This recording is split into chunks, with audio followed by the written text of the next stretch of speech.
Shalom saudara-saudari, kita mulai lagi pendalaman kitab kita. Minggu ini kita lanjut juga dari pembahasan surat Roma, dan Tuhan mau kita juga bahas dengan tema hari ini adalah kuasa untuk berubah, power to change, saudara-saudari. Kita lanjut aja, kita sudah belajar dari minggu lalu bahwa tema sentral dari kitab Roma adalah dalam Roma 1 ayat 16, aku mempunyai keyakinan kokoh dalam Injil, ya, karena Injil, yaitu Injil Kristus, saudara, Gospel of Christ, adalah kekuatan Allah.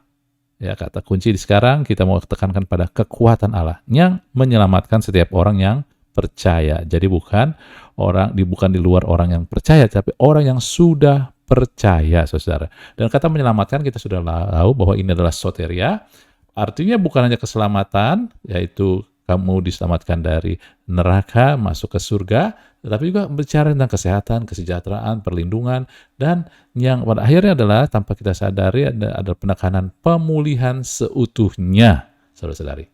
Ya, jadi firman Tuhan katakan dalam Roma 3 ayat 23 sampai 25 bahwa oleh kasih karunia kita telah dibenarkan, intinya gitu ya, dengan cuma-cuma karena penebusan dalam Kristus Yesus. Kristus Yesus telah ditentukan Allah menjadi jalan perdamaian karena iman dalam darahnya. Jadi Anda dan saya oleh iman oleh darah Tuhan Yesus kita telah dibenarkan, saudara-saudara. Darah Yesus telah membenarkan Anda dan saya. Itulah jalan pendamaian, saudara. Ya, darah Yesus kita dibenarkan oleh kasih karunia, bukan oleh perbuatan kita. Tetapi keselamatan ini bukan berhenti sampai di sini saja, saudara-saudari. Keselamatan juga adalah bagaimana orang percaya juga sampai pada akhirnya adalah dipulihkan seutuhnya lewat diubahkan. Inilah salah satu kunci daripada kitab Roma, bagaimana kekuatan yang Allah mau perlihatkan bukan hanya untuk bikin mujizat, kayak saudara, sehingga kalau mujizat adalah sesuatu yang terjadi di luar Anda dan saya. Tetapi kitab Roma mau kasih unjuk, ada kekuatan Allah yang mengubahkan Anda dari dalam. Ini juga adalah kekuatan Allah. Amin. Bagi orang percaya. Sehingga Injil, saya mau katakan, adalah the power to change, kekuatan untuk berubah, untuk mengubahkan kita dari dalam, saudara-saudara. Dan ini yang pasti ada di setiap orang percaya.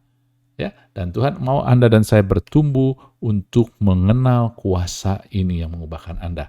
Ya, kita lihat aja dalam Roma 3 ayat 9 dan 10, kuasa yang mengubahkan bagaimana nih, saudara-saudari.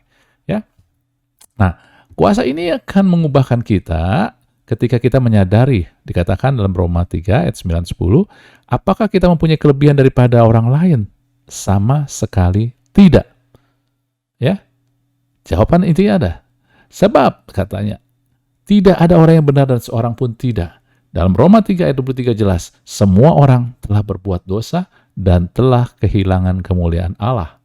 Dalam Roma 2 ayat 1 ada katakan, saudara, ketika kita tahu bahwa kita nggak lebih dari yang lain, dalam arti kita pun telah jatuh dalam dosa, telah hilang kemuliaan Allah, maka ya di firman Tuhan dikatakan, jangan menghakimi orang lain.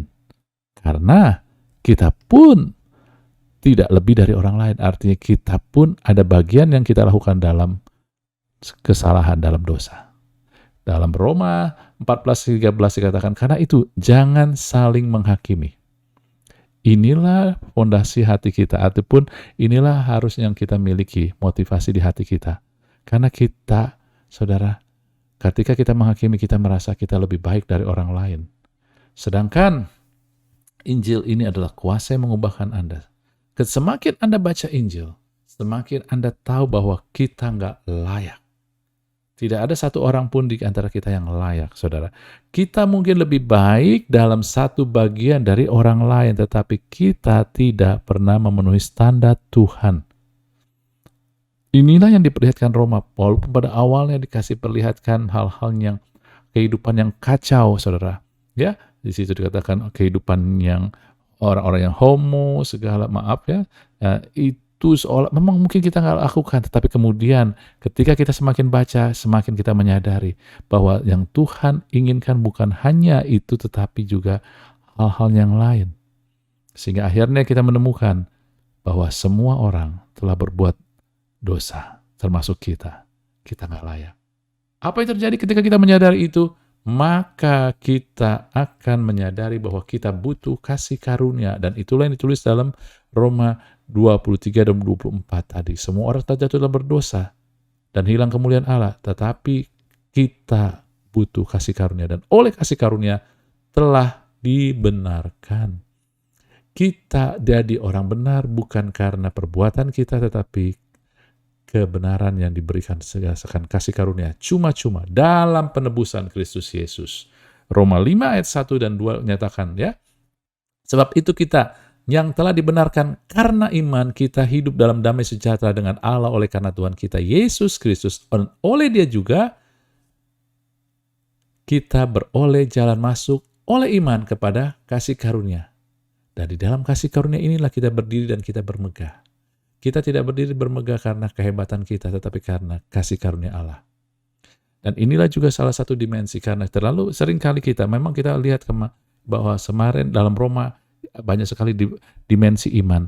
Dan salah satu dimensi iman adalah membuat kuasa Tuhan nyata, ataupun juga membuat buat saudara-saudari apa yang Tuhan sediakan di dimensi roh, dimensi surga, kerajaan arga, jadi nyata di dunia ini, saudara. Mujizat, segala itu dia. Tetapi ada lagi dimensi iman yang diperlihatkan dalam Roma, bahwa iman ini bukan hanya kuasa membuat mujizat, tetapi iman ini membawa Anda kepada pintu kasih karunia.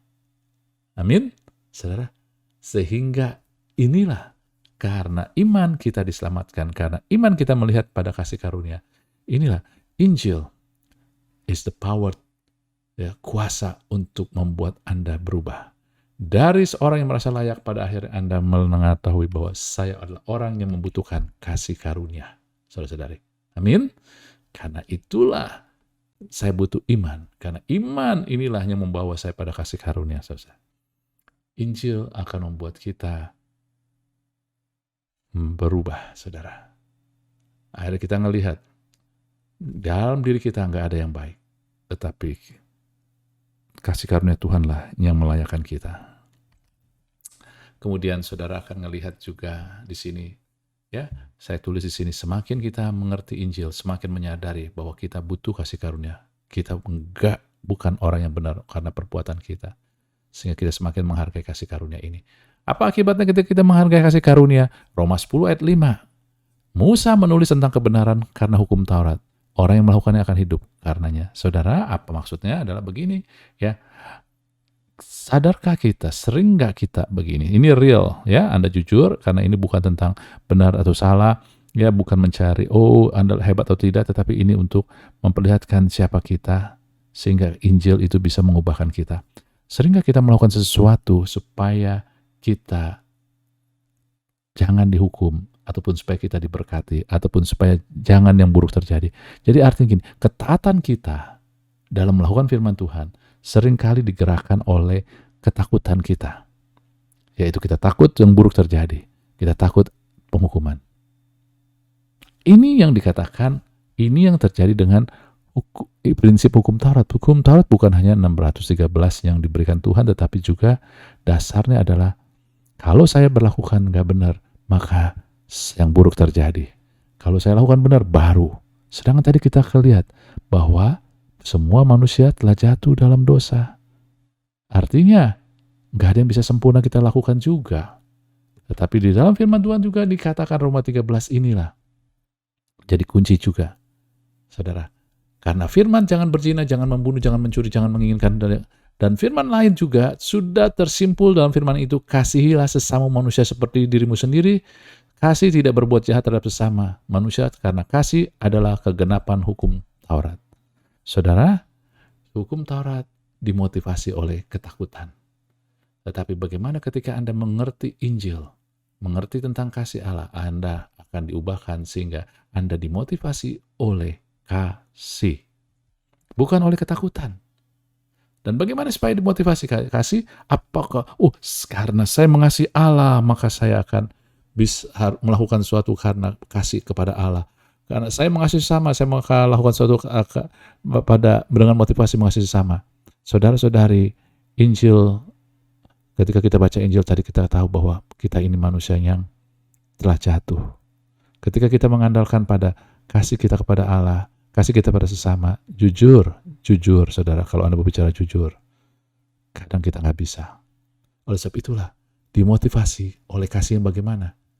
Alkitab 1 Yohanes katakan, kita bisa mengasihi Tuhan karena Dia mengasihi kita dahulu. Jadi artinya Anda harus mulai menyadari ketika Anda baca Injil, Anda ngelihat pada kasih Allah. Betapa besar kasih Allah. Semakin kita menyadari kasih Allah, semakin kita mengalami kasih itu. Dan itulah yang membuat kita bisa melihat dan mengalami dan juga mengasihi Tuhan. Saudara-saudari, ini dia. Untuk kita memotivasi diri kita ataupun dimotivasi oleh kasih Allah, maka oleh kasih kita kepada Allah, maka kita harus mengalami dulu kasih Allah kepada kita, saudara-saudari. Amin. Demikian juga bukan hanya kasih Allah, tetapi Anda juga harus sadar, mulai menyadari begitu banyak orang-orang yang Tuhan taruh di sekeliling kita yang mengasihi kita. Sehingga ketika Anda fokus kepada orang-orang yang membenci Anda, orang-orang yang menjatuhkan Anda, saudara, Anda sedang dimotivasi oleh rasa takut, kecewa, segala. Sebab itulah, fokuslah kepada orang-orang yang mengasihi Anda, yang Tuhan taruh mengasihi Anda. Mungkin anak Anda, mungkin orang tua Anda. Saudara, fokus pada mereka. Maka Injil akan mengubahkan kita. Dari rasa takut, dari rasa bahwa melakukan sesuatu supaya diberkati, tetapi kepada motivasinya adalah saya melakukan sesuatu karena saya merasa dikasihi. Baik dikasihi oleh Allah maupun dikasihi oleh orang-orang yang Tuhan taruh sekeliling kita. Amin. Saudara, lanjut. Roma 5 ayat 17-19 katakan, sebab jika oleh dosa satu orang, yaitu Adam, maut telah berkuasa oleh satu orang, maka lebih besar, lebih benar lagi, lebih benar lagi, lebih besar lagi, lebih dahsyat lagi, gitu kira-kira ya, yang telah menerima kelimpahan kasih karunia dan anugerah kebenaran akan hidup dan berkuasa oleh satu orang, yaitu Yesus Kristus. Karena sama seperti pelanggaran satu orang, semua orang beroleh penghukuman, demikian pula oleh satu perbuatan kebenaran, semua orang beroleh pembenaran untuk hidup. Jadi sama oleh seperti ketidaktaatan satu orang, semua orang telah menjadi orang berdosa, demikian juga ketaatan satu orang, semua orang menjadi orang benar.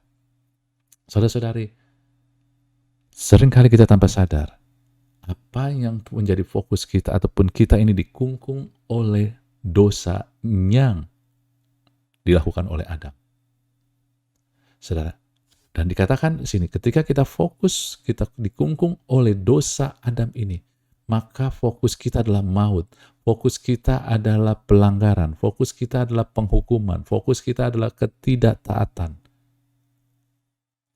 Apakah itu nggak ada? Memang ada, tetapi jadi fokus kita. Tetapi Injil memiliki kuasa untuk membuat fokus kita bukan lagi pada dosa Adam, tetapi pada kuasa pembenaran Tuhan Yesus yang lebih benar, lebih besar. Sehingga ketika Anda berfokus, Anda dan saya diubahkan oleh Injil, mengerti, membaca Injil membuat Anda semakin berfokus pada kuasa pembenaran yang dilakukan oleh Yesus. Hasilnya adalah Anda akan berfokus pada kasih karunia, pada anugerah, pemberian, kebenaran Anda adalah pemberian dari Yesus. Maka Anda akan hidup dan berkuasa, bukan dikuasai oleh maut, tapi hidup dan berkuasa oleh karena Yesus. Sehingga fokus Anda adalah pada kebenaran dan pembenaran yang diberikan oleh Yesus, sehingga fokus Anda adalah pada ketaatan yang digerakkan oleh pembenaran itu. Bahwa Anda adalah orang benar, saudara-saudari. Amin. Injil memberikan Anda kekuatan untuk Anda bisa melihat bahwa sekarang Anda tidak lagi dikungkung oleh dosa Adam yang membuat Anda berfokus pada pelanggaran. Tetapi sekarang Anda dihidupkan oleh kebenaran ataupun pembenaran yang dianugerahkan oleh Tuhan Yesus, sehingga Anda hidup di dalam kebenaran. Fokus Anda adalah pada ketaatan, saudara-saudara, karena Anda orang benar. Amin, saudara. Di dalam firman Tuhan dikatakan, saudara, tahukah saudara-saudara, dalam Roma 6 ayat 3 dan 4 bahasa Indonesia sehari, pada waktu kita dibaptis, kita dipersatukan dengan Kristus Yesus, berarti dipersatukan dengan kematiannya. Baptisan itu kita dikubur dengan Kristus dan turut mati bersama Dia, supaya sebagaimana Kristus dihidupkan dari kematian oleh kuasa yang mulia, demikian dia kita menjadi suatu hidup yang baru. Ayat 6 lanjut, kita mengetahui bahwa tabiat kita yang lama sebagai manusia sudah dimatikan bersama-sama dengan Kristus di kayu salib, supaya tabiat berdosa kita dihancurkan. Dengan demikian kita tidak lagi diperhamba oleh dosa. Nah, saudara-saudari, saya di sini katakan, ya ketika Anda sudah terima Yesus, kita bersama dalam kematiannya. Sehingga tabiat kita yang berdosa itu sudah dihancurkan.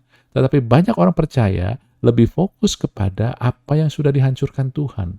Dikungkung oleh dosa Adam, Anda tetap perhatikan hal-hal yang sudah dihancurkan Tuhan. Sehingga akhirnya kita ngikutin itu. Tetapi ketika kita mulai berfokus kepada, ya saudara,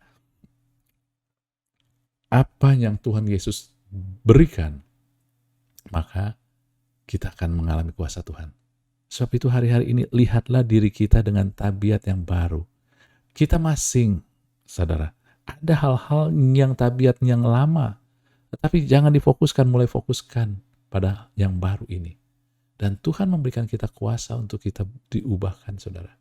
Ketika kita mulai berfokus pada tabiat yang baru, maka kuasa Tuhan makin bekerja.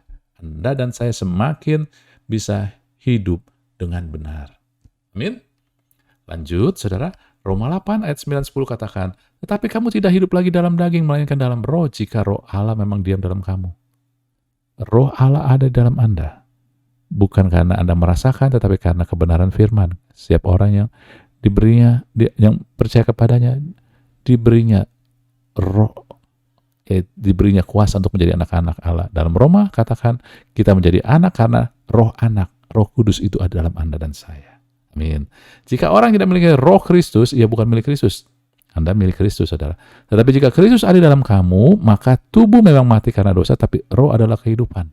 Saudara, semakin Anda mengenal Injil Kristus, maka Anda tahu, Anda bukan lagi hidup dalam daging. Anda bisa memiliki kuasa untuk tidak hidup di dalam daging, tapi hidup di dalam roh. Amin.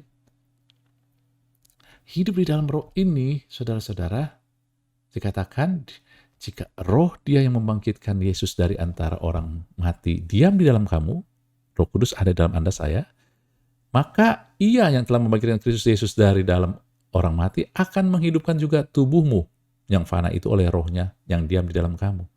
Saudara, Roh Kudus, amin, menghidupkan setiap organ tubuh Anda, amin, tetapi juga Roh Kudus menghidupkan juga tubuhmu. Tubuh ini adalah tubuh, ya, tubuh yang memiliki keinginan untuk berbuat dosa. Tubuh daging, saudara-saudari. Artinya apa? Artinya di sini mengatakan ketika Anda terus mengenal dan membaca firman Tuhan, maka Injil itu akan memberikan Anda kuasa, yaitu menghidupkan Anda. Anda akan tahu bahwa ada roh, yaitu Roh Kudus yang ada di dalam Anda, yang akan mengendalikan perbuatan tubuh Anda, sehingga perbuatan tubuh Anda tidak lagi mau berbuat dosa. Ketika Anda semakin menyadari bahwa Anda adalah manusia roh, saudara-saudari, Injil itulah yang memiliki kekuatan kuasa untuk Anda hidup sebagai manusia roh. Anda sadar bahwa sekarang Anda adalah manusia roh. Walaupun ada daging, tetapi roh itu akan menghidupkan juga tubuh kita. Roh itu akan menghidupkan, mengendalikan perbuatan tubuh. Karena tubuh inilah yang memiliki keinginan dosa, saudara. Roh Anda tidak. Makanya dalam Roma 7, Paulus mengatakan gitu. Yang aku ingin itu berbuat baik, tapi yang aku lakukan sebaliknya. Artinya ini tubuh kita. Tetapi roh kita mau yang baik. Sebab itulah ketika kita menyadari Injil pada akhirnya, ya saudara, Injil akan memberikan Anda kekuatan untuk Anda hidup di dalam roh, sehingga roh itulah mengendalikan perbuatan tubuh, sehingga kita tidak melakukan dosa. Bukan dengan kekuatan kita, tetapi oleh kuasa roh, saudara. Amin. Yang terakhir, Roma 8 ayat 15-17. Sebab kamu tidak menerima roh perbudakan yang akan membuat kamu menjadi takut lagi, tapi kamu telah menerima roh yang menjadikan kamu anak Allah. Dan karena kita anak, saya ringkas saja, maka kita juga ahli waris. Maksudnya adalah orang yang berhak menerima janji Allah, saudara-saudari. Injil itu membuat Anda memiliki kuasa untuk berubah dari budak yang mengharapkan upah. Kalau upah berdasarkan kemampuan Anda menjadi anak yang membuat Anda menjadi ahli waris, pemilik, saudara. Maksudnya apa? Saudara bayangkan, kalau Anda bekerja di perusahaan bapak Anda, orang tua Anda, maka Anda bukan hanya bekerja, tetapi Anda pemilik juga, bukan? Walaupun mungkin Anda belum memiliki, tetapi karena bapak Anda itu pemilik dari perusahaan itu, maka Anda ahli warisnya. Tetapi sama juga bahwa Anda itu pemiliknya. Kalau Anda pemiliknya, dibandingkan dengan orang-orang yang bekerja di situ sebagai upahan aja, mana yang akan bekerja lebih keras? Kita yang sebagai pemiliknya, saudara. Amin? Dan tujuan kita bekerja di situ bukan untuk upah, bukan untuk berkat, tetapi untuk memperluas perusahaan yang menjadi milik kita. Benar? Ini dia. Seringkali anak-anak Tuhan, mereka bekerja supaya dapat diberkati Tuhan, daripada mereka menyadari bahwa kita adalah warga kerajaan Allah, kita bekerja di kerajaan Allah, dan tujuannya adalah untuk memperluas ataupun membuat kerajaan Allah berdampak lebih besar lagi. Kalau berkat, ini kita sudah ada di dalam kerajaan Allah milik kita, dengan segala kekuasaannya dan segala kekayaannya. Jadi sudah menjadi bagian kita, saudara. Dan inilah, mengenal Injil akan menyadari kita bahwa kita ahli waris, saudara. Amin? Tetapi memang di sini dikatakan, jika kita menderita bersama-sama dengan Dia, saudara, menderita di sini adalah bukan menderita artinya sakit, penyakit, terus kekurangan, bukan, saudara. Saudara, jika kita menderita bersama-sama Dia, percayaannya siapa Dia ini? Yesus. Yesus sekarang ada di surga. Apakah Yesus menderita? Tidak. Jadi kapan? Ketika kita menderita bersama-sama dengan Dia. Yesus menderita itu ketika ada di muka bumi. Tapi pertanyaan saya lagi, apakah Yesus menderita ketika Dia kelapar? Apakah Yesus menderita ketika Dia dikhianati orang? Saya nggak mendapatkan bahwa Yesus menderita. Yesus tahu bahwa manusia nggak bisa dipercaya. Paulus pun juga sama. Dia dimanfaatin orang. Yesus pun ditolak oleh saudara-saudaranya. Apakah dia sedih? Enggak, saudara. Dia tetap jalan aja. Dia nggak nangis-nangis. Saudara, karena buat Yesus dan Paulus sebagai pengikut Yesus itu bukan penderitaan, itu sesuatu hal yang lumrah. Anda ngerti maksudnya? Apa yang membuat dia menderita? Yang membuat dia menderita, saya melihat kayak begini, Yesus maupun Paulus, saudara. Dia adalah manusia roh. Yesus 100% manusia, anak Allah. Kita pun 100% anak Allah, saudara, oleh karena di Yesus. Tetapi tetap ada manusia daging di dalam kita, saudara, membuat kita. Jadi, aku menginginkan yang baik, tetapi ada hal yang tetap ada muncul hal-hal yang manusia daging aku. Ini yang membuat kita menderita. Ini yang gak bisa kita diamkan aja. Inilah. Sebagai dalam roh saya anak Allah, tetapi di dalam daging saya tetap masing juga melayani tubuh yang berdosa ini. Ini yang membuat menderita, saudara. Amin. Anda ngerti itu? Nah, itu yang terjadi. Jadi Anda mendapatkan warisan, ahli waris daripada janji Allah, bukan karena Anda menderita sakit, bukan Anda karena kekurangan, saudara, bukan itu, tetapi ketika Anda menyadari saya makhluk roh, tetapi di dalam saya masih ada pergumulan, keinginan-keinginan dari tubuh itu. Ya, itu dia. Nah, saudara, kita ngelihat di sini, Injil itu menyadarkan Anda bahwa Anda itu nothing, tetapi Tuhan bikin kita something, berarti. Jadi Injil itu membuat Anda berubah, kuasa Anda berubah, untuk Anda melihat status Anda sekarang yang baru di dalam Kristus. Di dunia Anda nothing, kita nothing, tapi di dalam Kristus kita something. Di dunia kita dikuasai ketakutan, ya, tetapi sekarang Injil itu membuat kita mengalami kuasa yang memerdekakan kita dari ketakutan. Kita dikasihi. Di dalam dunia, dimensi dunia kita banyak sekali dosa, tetapi kita di dalam Injil telah menyatakan, memperlihatkan bahwa karya Yesus, Yesus itu membuat kita jadi orang benar. Kita dianugerahkan status orang benar. Karena kita memiliki status orang benar, maka doa orang benar besar kuasanya. Injil mulai bekerja. Di dunia kesadaran kita adalah dosa, keinginan daging. Tetapi oleh di dalam Yesus, kita adalah makhluk roh, saudara. Dihidupkan oleh roh. Di dunia kita terikat oleh, sebab kita sepertinya mengalami keadaan di mana kita seperti slave, budak, hamba. Tetapi di dalam Kristus, Injil memperlihatkan kita adalah anak pemilik, saudara. Maksudnya apa? Saudara-saudari, Injil membuat kita sadar bahwa kita adalah orang-orang yang bisa diubahkan, ngerti tentang status kita. Tetapi, saudara, semakin kita hidup dengan status yang baru ini, kita berarti, kita dikasihi, kita dibenarkan, kita manusia roh, kita anak Allah di dalam Kristus. Semakin kita sadar ini, Injil bukan hanya menyadarkan status baru kita ini, saudara. Injil, ini dia power to change-nya. Power to change, bahwa kita ini makhluk baru di dalam Kristus. Tapi ketika kita fokus pada status yang baru ini, maka kita sedang mengaktifkan kuasa Allah. Kita activate God's power when we focus. Ketika kita fokus pada status baru ini. Banyak anak-anak Tuhan tidak berfokus pada status yang Tuhan berikan, tapi berfokus pada keadaan dunia dia. Keadaan flesh kita, saudara. Ya. Nah, akibatnya God's power nggak diaktifasikan. Bukan yang nggak ada, tidak diaktifasikan. Tetapi ketika Anda, saudara, belajar, Roma menunjukkan, ketika kita berfokus pada status ini yang Tuhan berikan, status kita dalam Kristus, maka kuasa daripada Tuhan akan aktif dalam Anda. Amin. Renungkan itu. Kita akan lanjutkan minggu depan. Dan saya percaya semakin kita merenungkan, kita akan melihat kuasa Tuhan semakin bekerja. Semakin kita menyadari status kita, bukannya siapa kita dalam kelemahan, tetapi siapa kita dalam Kristus, maka kuasa Tuhan akan semakin bekerja. Maka kebenaran firman Tuhan, bilur-bilur Yesus menyembuhkan kita, Allah mencukupi kebutuhan kita melalui kekayaan kemuliaannya, itu akan semakin terjadi, saudara-saudari. Amin. Kiranya Tuhan memberkati kita semua. Haleluya. Amin.